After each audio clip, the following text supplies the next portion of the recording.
Tallinna linn võttis 20. augusti tähistamist tõsiselt, pakkudes linnarahvale nii tasuta kontserte kui loomaaeda minekut.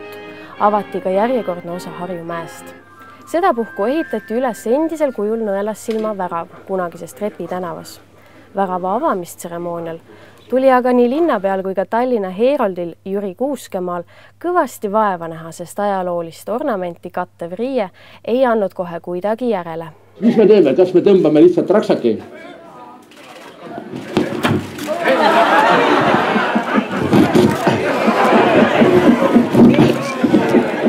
Juhtus väike äpardus, sest et see nöörtupsuga oli kinnitatud ja kiduraniidi külge, mis lihtsalt rebenes, kui ma selle tõmbasin.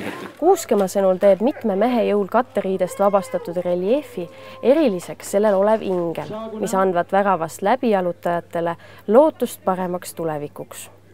Tänavune taasiseseisvumispäev meenutas paljudele aga ärevaid aegu 16 aastat tagasi, mil keegi veel ei teadnud, kas Eesti saab vabaks või mitte.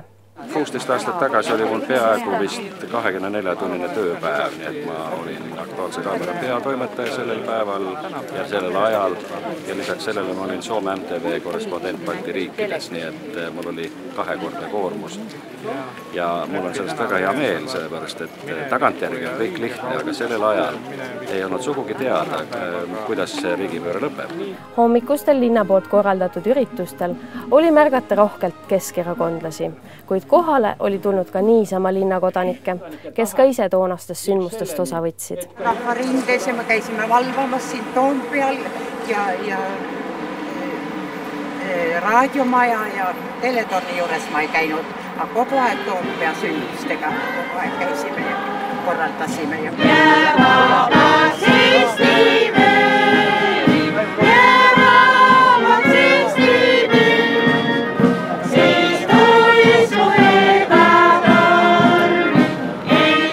Nii näibki, et eestlased avaldavad oma riigi vastu austust pigem kambakesi laulu üles võttes kui monumentide juurde lilli viies.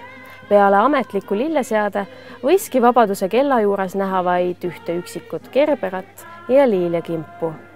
Kuid pärastlõunasele kontserdile Raekoja platsi tuli rahvast murdu. Tõsi, kuulama küll laule, millest paljud olid millegipärast hoopis inglise keeles.